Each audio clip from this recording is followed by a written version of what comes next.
এক প্রশ্নের উত্তর দিতে গিয়ে শাইখ আহমদুল্লাহ হাফিজাহুল্লাহ হুজুর বলেছেন যে আমাদের নবী 40 বছর বয়সে নবুয়ত প্রাপ্ত হয়েছে। 40 বছর বয়সের আগে তিনি নবী ছিল না, 40 বছরের নবুয়ত পাওয়ার মাধ্যমে তিনি নবী হয়েছে। কিন্তু গিয়াসউদ্দিন তাহিরি সহ আর সুন্নাত ওয়াল জামাতের লোকজনের দাবি যে না, এই বক্তব্যের মাধ্যমে তিনি আমার নবীর শান এবং মানের সঙ্গে বেদবি করেছে, তিনি কুফরি করেছে, এমনকি তাকে কাফের বলে ফতোয়া দিয়েছে, ক্ষমা না চাইলে তার বিরুদ্ধে মামলা করবে। নবী আমাদের কখন নবী হলো জানার দরকার আছে না নাই? গভীর মনোযোগ ভালো করে বুঝবেন। আমরা শাইখ আহমদুল্লাহ হুজুরের পক্ষে দালালি করতেও বসি নাই, গিয়াসউদ্দিন তাহিরির বিরোধিতা করতেও বসি নাই।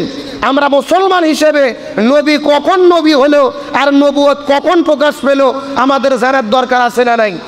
গভীর মনোযোগ ভালো করে বোঝার চেষ্টা করবেন। তিরমিজি শরীফের 3609 নম্বর হাদিস, রাসূল করিম সাল্লাল্লাহু আলাইহি ওয়াসাল্লামকে জিজ্ঞেস করা হলেন, ইয়া রাসূলুল্লাহ সাল্লাল্লাহু আলাইহি ওয়াসাল্লাম, আপনি কখন নবী হয়েছেন, আপনি কখন নবী ছিলেন?